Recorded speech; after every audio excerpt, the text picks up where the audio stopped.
아멘.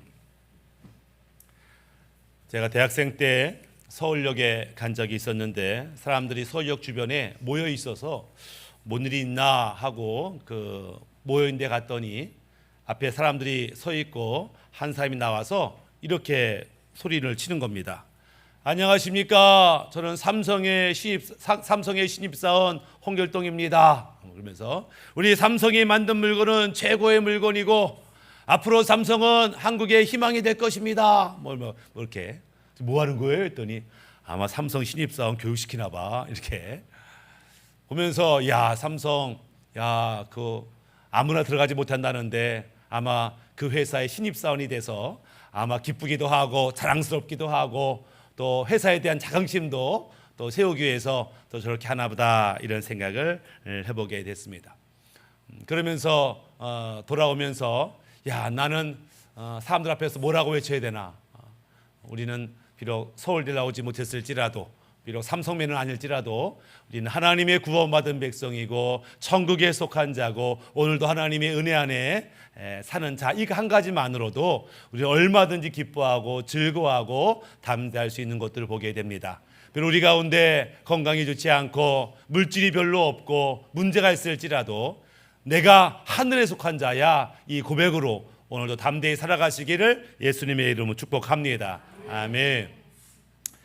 제가 예전에 사랑의 교회 우물가 선교회에서 2년 동안 사역한 적이 있는데요. 이 우물가 선교회는 이 강남역 주변에 룸사롱에서 일하는 자매들을 전도하는 그런 목적으로 만들어진 단체입니다. 근데 룸사에 일하는 자매들이 교회에 직접 오기가 좀 쑥스러울 수 있고 부담스러울 수 있어서 근처에다가 예쁜 카페를 만들어서 꾸며서 아름다운 땅이라는 카페를 만들어서 거기서 전도도 하고 상담도 하는 일을 이제 했는데요. 그러다가 어느 룸사롱 자매를 만나서 전도했는데 예수를 믿겠다라고 하는 거예요. 새로운 인생을 살겠다. 이제부터 가치 있는 인생을 살겠다. 돈이나 욕심 따라가지 않겠다. 이래서 예수로 믿기로 작정을 했어요. 그렇다고 룸사롱을 그만둔 건 아니지만 그래도 주일마다 교회에 나가게 됐습니다. 교회 나가는 게 너무너무 좋아서 자기가 지금까지 경험해보지 못한 그런 어떤 분위기 속에서 다정함 속에서 사랑 속에서 매 주일이 기다려지고 예배가 기다려졌다라고 하는 거예요. 그러다가 내가 좀 더 열심히 좀 신앙생활을 해봐야 되겠다라는 마음에 제자 훈련을 좀 해야 되겠다 하고 제자 훈련 하려고 찾아가서 신청을 하는데 거기 예전에 알던 분이 거기 계시다는 거예요. 반가워서 안녕하세요. 저 아시죠? 여기 교회 다니시는구나. 나도 이 교회 다녀요. 반갑게 인사를 하고 그래서 아주 즐거웠다라는 거예요. 그 신청서를 쓰면서 그분이 누군가 물어봤더니 그분이 그 교회 장로님이라고 하는 것이죠. 장로님이라는 말을 듣고 갑자기 나는 교회 안 다닐 거야. 이렇게 이제 마음을 먹었다라고 하는 거예요.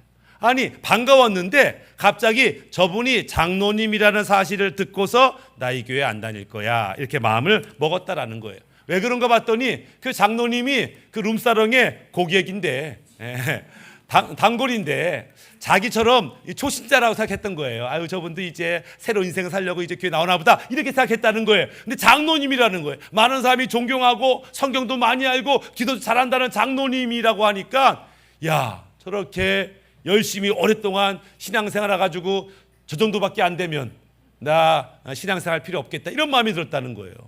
자기가 생각하는 장로님 오랫동안 신앙생활 하면은 인생도 인품도 삶도 닮아질 거라고 했는데 다른 불신자 사단님과 별반 차이 없는 그런 모습의 장로님 나 교회 다닐 필요 없어 이래서 교회 안 다니겠다 이런 생각을 했다라고 하는 것이죠. 그 얘기를 들으면서 우리가 나 구원받은 백성이야 하늘에 속한 자야 나 오늘 죽어도 천국 갈 거야 이렇게 담대한 믿음의 고백을 하지만 그런 고백을 하는 우리를 보면서 불신자들이 아니 예수를 그렇게 열심히 믿었다는데 겨우 그 정도밖에 안 돼? 에게라고 한다면 우리는 아직도 좀 멀었다. 아직도 더 주님을 닮아야 된다. 이런 생각을 해보게 됩니다. 신앙생활 하다 보면은 참 저분은 신앙생활 한 지가 오래됐는데 왜 더 이상 영적으로 성숙하지 않을까 이런 분들을 보게 됩니다. 더 이상 주님을 뜨겁게 사랑하지도 아니하고 예배가 기다려지지도 아니하고 자기 사명이 뭔지도 모른 채 불신자와 똑같이 원망하고 불평하고 죽지 못해 마지 못해 사는 그런 성도를 볼 때마다 도대체 문제가 뭘까 이런 고민들을 하게 됩니다. 그러다가 저분에게 교만한 마음이 들어갔구나 이런 생각을 하게 됩니다. 어느덧 문제가 해결되고 답답한 문제가 풀리고 물질도 모아지고 건강도 회복되다 보니까 이 모든 것이 하나님의 은혜로 주어졌음에도 불구하고 자기가 잘나고 자기가 똑똑하고 자기가 대단해서 이런 복을 누리는구나 착각을 하면서 자기도 모르게 교만한 마음이 들어오면서 문제가 생기는구나. 나도 신앙생활 할 만큼 했어. 기도할 만큼 했고 영적인 체험도 할 만큼 했어. 나만큼 교회 아는 사람이 어디 있어? 나와보라고 그래? 이러면서 교만한 마음이 생기면 그때부터 영적인 성장은 멈추고 변질되기 시작된다라고 하는 것이죠. 왜 교만이 문제가 되는가?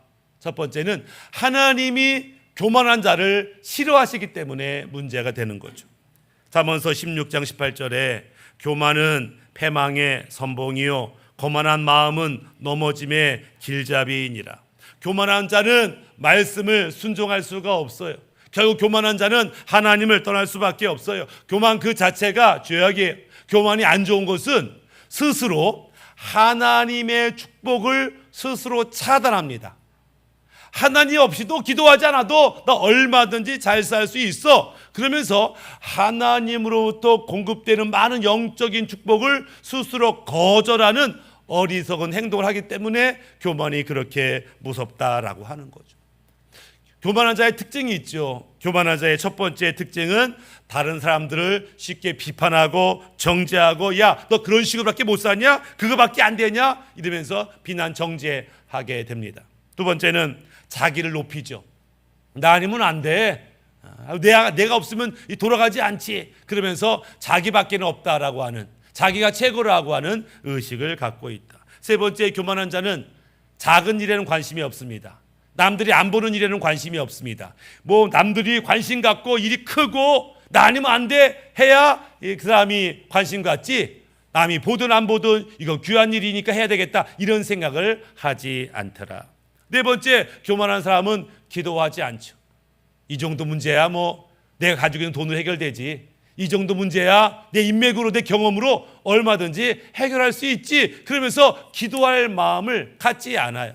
그러다가 문제가 터지면 자기가 기도하지 않아서 이렇게 됐다라고 생각하지 아니하고 저 인간의 실수, 저 인간의 잘못, 재수가 없어서 이렇게 판단하지 자기 잘못이라고는 생각하지 않더라. 다섯 번째, 교만한 자들은 배우지를 못해요. 교만하면 다 안다, 나 할 수 있다 이런 마음이 있기 때문에 더 이상 배우려고 하지를 않더라. 여섯 번째, 교만한 자들은 쉽게 분노합니다. 별거 아닌데 화를 막 내는 거예요. 왜냐하면 교만한 자는 스스로 하나님의 은혜를 차단했기 때문에 하나님의 은혜로 살고 감사로 살고 주님이 주신 기쁨으로 살면 문제들이 크게 안 보이는데 하나님 은혜 없이 자기 혼자 문제를 해결하려고 하니까 내 뜻대로 안 되는 거예요. 쉽게 해결이 안 되는 거예요. 내 마음대로 안 되는 거예요. 그러니까 작게 화를, 분노를 내는 것들을 보게 됩니다. 그러면서 여전히 너 때문에, 당신 때문에 그래, 내 말 안 들어서 그래 이렇게 하는 태도, 혹시 나는 그런 모습을 가지고 있지 않나를 좀 점검해 볼 필요가 있습니다. 하나님이 교만한 자를 대적하신다 이렇게 말씀했다면 우리 안에 혹여라도 교만한 것이 없는지를 점검해 볼 필요가 있다라고 하는 것이죠. 성경에 보면은 반대로 겸손한 사람들이 등장하는데 아마 그 중에 가장 겸손한 사람을 한 명 뽑는다고 하면 아마 다윗이 뽑히지 않을까 이런 생각을 해보게 됩니다. 다윗은 참 겸손한 사람이었는데 왜 다윗이 이렇게 겸손할까? 아마 어릴 때의 환경이 다윗을 좀 겸손하게 만들어 봤나 보다 이런 생각도 해보게 됩니다. 다윗은 어릴 때부터 천덕꾸러기처럼 힘든 일을 도맡아 했습니다. 그러니까 아마 집에서 막내라고도 하고 보통 막내를 더 이뻐할 텐데 이 집 구석은 막내를 그렇게 이뻐하지 않아요. 그래서 아마도 얘가 이게 정상적인 부인의 소생이 아니라 어디서 얻어온 소생이거나 하자가 있는 출생이라고 생각을 하는 거죠. 그러니까 막내임에도 불구하고 고된 일을 시키고 공부를 안 시켰어요. 그러니까 다윗이 나는 부족해, 난 못 배웠어. 아마 그러니까 이 겸손한 마음으로 더 배우려고 하고 더 알려고 한 것이 아니겠는가를 생각할 수 있죠. 두 번째, 다윗은 부모로부터 형들로부터 별로 인정과 사랑을 받지 못했어요. 상처 입었죠. 상한 마음이 있어요. 그 상처 입은 마음, 상한 마음이 다윗으로 겸손하게 만들지 않았을까를 생각하게 됩니다. 또 다윗이 생활했던 이 광야 목동의 삶은 결코 쉽지가 않아요. 어린 나이에 늑대와 싸운다, 곰하고 싸운다, 사자하고 싸운다. 이거는 하나님의 은혜 주시지 않으면, 하나님이 보호해 주지 않으면 살 수 없는 너무나 척박한 환경이다 보니까 그는 겸손히 하나님의 은혜를 구하고 구하지 않았을까. 그런 겸손한 마음, 하나님을 사모하는 간절한 마음을 하나님께서 기뻐하셨던 것 같아요. 그래서 성경은 하나님께서 다윗을 향하여 저는 내 마음에 합한 자다. 그러니까 하나님이 다윗의 마음을 기뻐하셨다라는 거예요. 여기서 다윗의 마음이라고 할 때 이 마음은 혼을 얘기합니다. 다윗의 혼을 기뻐했다는 거예요. 혼이 뭐냐면 혼은 지정의로 구성되어 있죠. 그러니까 하나님이 다윗을 볼 때 다윗의 마음, 그의 혼, 그의 지정의가 하나님 마음에 합했다라고 하는 거예요. 지정의의 지는 지식을 얘기하죠. 생각을 얘기합니다. 그러니까 하나님이, 다윗이 하나님의 말씀의 지식으로 채워지고 하나님을 생각하는 그 태도가 하나님을 기쁘시게 했다. 다윗의 감정, 그는 늘 하나님의 마음을 살펴있고 성령의 감동 따라 살았다라고 하는 거죠. 의지죠. 그는 비록 손해가 될지라도 하나님 말씀대로 살겠다 순종하는 모습을 통해서 그의 지정이, 그의 혼, 그의 마음을 하나님이 기뻐하셨다라고 하는 거예요. 그래서 하나님 마음에 합한 다윗을 하나님이 높이시고 또 높이시고 높이셔서 형통한 존재로 만들어 주셨습니다. 그랬더니 많은 사람들이 다윗을 보고 부러워하죠.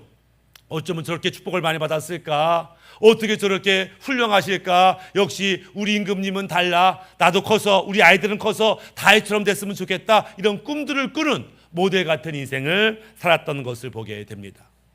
그런데 문제는 이렇게 겸손하고 하나님의 형통의 복을 받았던 다윗도 이 교만의 죄에 빠지게 되는 사건이 있었습니다. 사무엘하 11장에 나타난 사건인데요. 그때 암몬과 이스라엘이 전쟁이 있었습니다. 아주 극심한 전쟁이었어요. 그러니까 이 군대 장관이 임금님, 이거 위험한 전쟁입니다. 임금님은 그냥 왕궁에 계시고 우리들이 나가서 싸우겠습니다. 그래서 장군들과 백성들이 나가서 암몬과 전쟁을 하게 된 것이지요. 암몬은 우상 숭배 중에 특별히 몰렉이라고 하는, 밀곰이라고 하는 우상을 섬겼는데, 이 우상의 특징이 뭐냐면 자기의 소원을 이루기 위해서 1살 미만의 어린아기를 제물로 드려요. 갓난아기를 구체적으로 이렇게 드립니다. 큰 이제 송아지 모양의 형상을 만들어요. 청동으로 만듭니다. 그리고 그 안에 비어 있어요. 그리고 구멍을 만들어요. 그리고 송아지가 손을 이렇게 내밀고 있어요. 그러면은 어린아기를 이제 가져다가 손에다가 놓습니다. 이 우상의 손에. 그러면 비틀어졌으니까 놓자마자 이게 굴러 그 불 화구통으로 떨어지는 거예요. 제물로 드리는 거죠. 그 아기가 얼마나 울겠어요. 뜨거우니까 막. 그때 아기의 울음소리를 듣지 않겠다고 옆에서는 북을 막 칩니다. 그렇게 이제 우상을 숭배하는 그런 암몬에 대해서 하나님이 전쟁을 선포하시고 내가 진멸하시겠다 이렇게 말씀하셨지요. 근데 그 영적 전쟁 가운데 다윗은 출전하지 않아요. 참여하지 않아요. 백성들은 목숨 걸고 싸우는데 다윗은 왕궁에서 유유자적하며 편안한 시간을 보내고 있더라라고 하는 것이죠. 그때부터 문제가 발생합니다. 베드로전서 5장 8절에 근신하라 깨어라 너의 대적 마귀가 우는 사자같이 두루 다니며 삼킬 자를 찾나니. 마귀는 지금 어떻게 하면 다윗과 이스라엘을 넘어뜨릴까 노리고 있는데 그것을 알지 못한 다윗이 유유자적하며 편안하다 이럴 때 그것이 유혹이 되고 시험거리가 되는 것을 보게 됩니다. 다시 말해서 우리가 나도 모르게 어슬렁 거릴 때가 위기의 순간이에요. 돈이 많다고 어슬렁거리고 시간이 많다고 어슬렁거리고 나는 성공했다고 어슬렁거리는 그 시간이 유혹의 시간이고 정적 전쟁에서 패배할 수밖에 없는 태도인 것들을 보게 됩니다. 어슬렁어슬렁 거리다가 왕궁 건너편에서 어떤 여인이 목욕을 하네. 야, 누구냐? 예, 우리 아이 아내입니다. 데려와라. 아니, 음란한 마음이 생겼어요. 정욕의 마음이 생겼어요. 그럴지라도 왕인데, 자기 충신의 아내인데, 절제해야 되는데, 야, 데려와라. 이러면서 성적인 죄를 짓고 아침에 아무 일도 없었다는 듯이 내보내라. 이렇게 됐어요. 그래서 그냥 왕의 일탈, 그냥 왕인데 뭐 그 정도쯤이야 할 수 있지라고 했는지 모르겠어요. 문제는 한두 달이 지나서 소식이 왔는데 밧세바가 저 임신한 것 같아요. 이렇게 연락이 온 거예요. 깜짝 놀란 다윗이 자기가 신하의 아내와 성적인 죄를 졌다는 것을 이게 발각이 될까 봐 무서워서 어떻게 결국 우리아를 죽이는 죄까지 짓게 됩니다. 자기의 성적인 죄를 숨기고자 충신을 살인하는 그런 무서운 죄를 다윗이 짓게 되고, 그 모습을 하나님께서 아무리 다윗이지만 진노하시고 재앙을 내리시는 것들을 보게 되죠. 아니, 그렇게 겸손했던 다윗이 왜 이렇게 교만해졌을까? 왜 아나무인이 됐을까? 한마디로 말하면 그가 자기의 마음을 지키지 못했기 때문에 그래요. 한때는 주님께서 다윗의 마음을 보시면서 내 마음에 합한 자다라고 했는데 이제 그 마음이 변질됐어요. 그 마음이 달라졌어요. 잠언서 4장 23절에 무릇 지킬 만한 것보다 더욱 내 마음을 지키라. 생명의 근원이 이에서 남이니라. 이 마음, 이게 혼이에요. 이게 지정입니다. 너는 너의 혼, 지정의를 지켜야 돼. 지식이죠. 하나님 말씀 듣고 말씀대로 사는 것, 이 태도를 지켜야 되는데 다윗은 하나님 말씀을 알았음에도 불구하고 교만하여 하나님 말씀에 순종하지 못하더라라고 하는 거죠. 다윗이 뭘 알고 있어요? 십계명을 알고 있었어요. 십계명이 뭐라고 써 있어요? 출애굽기 20장 14절에 간음하지 말라 분명히 써 있었고 아마 다윗도 알고 있었겠죠. 출애굽기 20장 17절에 내 이웃의 집을 탐내지 말라, 내 이웃의 아내를 탐내지 말라, 알고 있었어요. 그렇지만 그런 말씀에 순종하기보다 욕망 따라, 자기 생각 따라 행동하는 죄를 짓게 합니다. 또 이때 마귀는 이 중요한 순간에 하나님 말씀을 잊게 하는, 기억하지 못하게 하는 그런 작전도 씁니다. 중요한 순간에 하나님 말씀이 떠오르면 이러면 안 되지, 정신 차려야지 이럴 텐데, 이 중요한 순간에 하나님 말씀을 기억하지 못하게 함으로써 야, 말씀대로 사는 게 중요하냐, 네 생각대로, 네 욕심대로, 네 욕망대로 선택해. 세상은 그렇게 가르쳐 주는 것을 보게 됩니다. 그래서 우리가 말씀의 다스림을 받는, 말씀의 인도함을 받는 그런 삶의 태도가 평상시에 되어 있어야 한다라고 하는 거죠. 시편 119편 105절에 주의 말씀은 내 발의 등이요 내 길의 빛이니이다. 우리가 빛을 따라가듯이 말씀 따라가야 거기에 형통이 있고 그 말씀 따라가야 그 끝에 천국이 있는데, 세상은, 마귀는 말씀이 아니라 네 욕심대로, 네 욕망대로, 네 생각대로 해라, 이렇게 우리를 속이는 것들을 보게 됩니다. 그래서 말씀대로 순종하지 못했던 다윗이 결국 넘어지게 되죠. 두 번째, 감정입니다. 그전에는 주님의 마음이 중요했어요. 성령의 감동이 중요했어요. 근데 지금은 자기 욕망이 중요하다고 말하는 것이죠. 욕망. 에베소서 2장 2절에 이런 말씀이 있습니다. 그때 너희는 아직 구원받지 못해 타락한 본성을 가진 너희는 그 가운데 행하여 이 세상 풍조, 이 세상 유행, 이 세상 가치관을 따랐고 공중의 권세 잡은 자를 따랐으니 마귀 사탄을 따랐고 곧 지금의 불순종의 아들들 가운데 역사는 영이라. 쉽게 말하면 너의 타락한 본성과 이 세상과 마귀는 한 통속인데 너희가 끼리끼리 그렇게 지냈었지. 이제 너희가 회개함으로 이제 하나님과 그분의 말씀을 따르기로 작정했지. 이렇게 이제 표현하는 것이죠.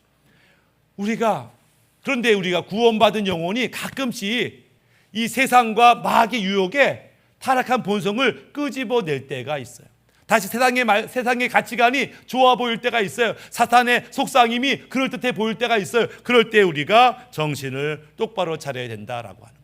타락한 본성대로 살 것이 아니라 주님 말씀대로 살기로 결단해야 된다. 찬송가의 가사처럼 세상과 나는 간 곳 없고 구속한 주만 보이도다. 타락한 나의 본성 따라가는 것도 아니고 세상 유행 따라가는 것도 아니고 주님 따라, 주님 말씀 따라 사는 것, 그것이 주님이 기뻐하는 마음이다, 이렇게 말씀하죠. 세 번째는 지정의. 다윗은 의지적으로 죄를 진 거예요. 죄인 줄 알면서도 고의로 죄를 졌어요. 야, 다른 나라 왕들 다 이 정도는 하지 않아? 내가 왕인데 이 정도도 못해? 그런 마음이 속에 있었던 거죠. 교만한 마음이 있었던 것이죠. 하나님이 이것을 얼마나 미워하시는지를 다윗이 알았으면서도 불구하고 그런 죄를 지었다라고 하는 거죠. 그러자 하나님께서 뭐라고 말씀하시냐면 사무엘하 12장 10절에 이제 내가 나를 업신여기고 햇사람 우리아의 아내를 빼앗아 내 아내로 삼았은즉 칼이 내 집에서 영원토록 떠나지 아니하리라 하셨고, 여기서 다윗의 행동을 하나님이 뭐라고 말하냐면 네가 나를 업신여겼어, 이렇게 말해요. 내 말씀을 알면서도 네가 순종하지 않았지, 나를 업신여긴 거야. 성령께서 이거 하지 마라, 안 된다, 이렇게 감동 줬지만 그 성령의 감동도 네가 우습게 여겼지, 나를 업신여긴 거야. 네가 고의로 죄인 줄 알면서 죄 졌지, 그게 나를, 하나님을 업신여긴 거야. 하나님께서 그렇게 말씀을 하시면서 다윗에게 진노하는 것을 보게 됩니다. 그 겸손했던 믿음의 사람 다윗도 이런 죄를 지을 수 있다면 우리는 더 약한 존재이기 때문에 우리는 더 얼마든지 쉽게 교만해지고 얼마든지 쉽게 죄를 지을 수 있는 것들을 보게 됩니다. 심지어 사도 바울도 자기가 얼마나 약한 존재인 줄 알았어요. 그래서 조심하고 조심한다, 이렇게 말하는 것을 보게 됩니다. 고린도전서 15장 31절에 사도 바울이 말하기를 형제들아 내가 그리스도 예수 우리 주 안에서 가진 바 너희를 대한 나의 자랑을 두고 단언하노니 나는 날마다 죽노라, 이렇게 말해요.